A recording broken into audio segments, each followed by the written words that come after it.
If anyone is in Christ, he is a new creation.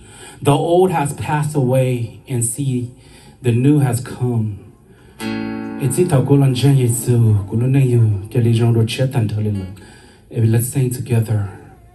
See thou kun Jesu, Gulunay Lord Chia, Tina Tia, Jesu Kaloka, Gulunay Fitata, Tao Jesu Watuya Mu Hatu, Tao Rong Zo Nye La Pu.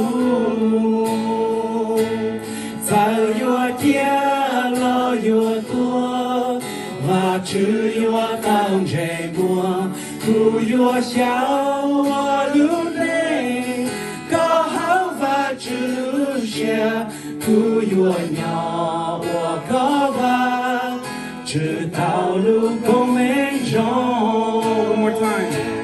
Sao yo tia lo yo tua và chữ yo tao dễ mua cu yo xiao lu nê có hao và chữ xia cu yo nhỏ có và chữ tao lu công mê rong. That's right.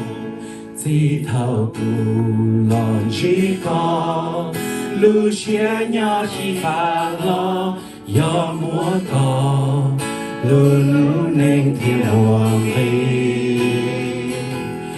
luôn nên phi ta trao trao Giêsu wa tu shi wa va chư ta hậu lư mu ca ca ta yua kia lo yua tua và chư yua tao dễ mua cu yua xiao wa lu cu yo nhỏ có va chữ tao lu công mê rong. One more time.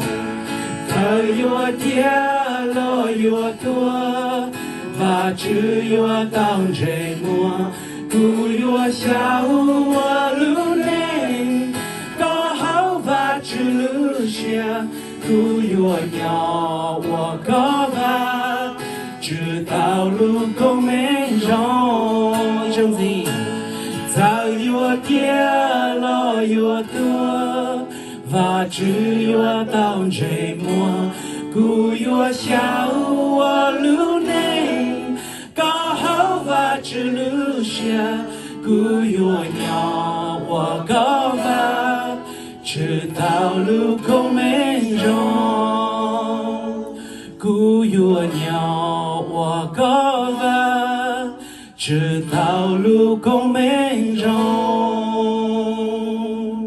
Và chữ chào